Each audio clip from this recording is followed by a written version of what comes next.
We've managed the pandemic all last year without the need for vaccination. Chief Larry Hoffman is vaccinated, but he doesn't believe his entire staff of first responders need to be. Hoffman is getting stiff pushback to the state's healthcare worker vaccination mandate from about 25% of his crew.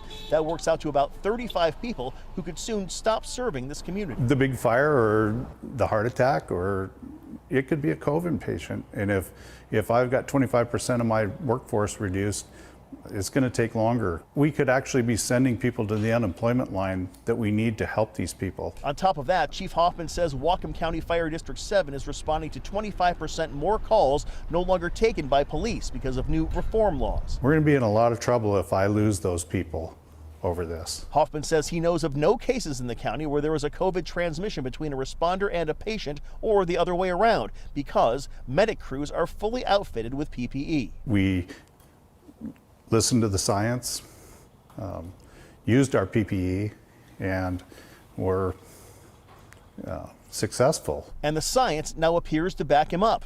New research from the University of Washington shows just one transmission and more than 3,700 interactions over 5 months in King County.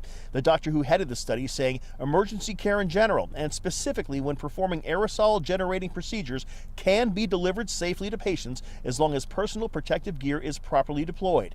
Chief Hoffman hopes this new science will help save lives, jobs, and stave off a potential exodus. I would like to see the folks in Olympia work hard to realize that there are alternatives that are just as safe.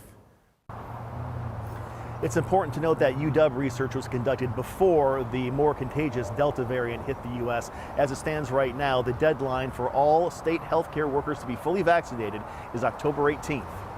In Bellingham, Eric Wilkinson, King 5 News.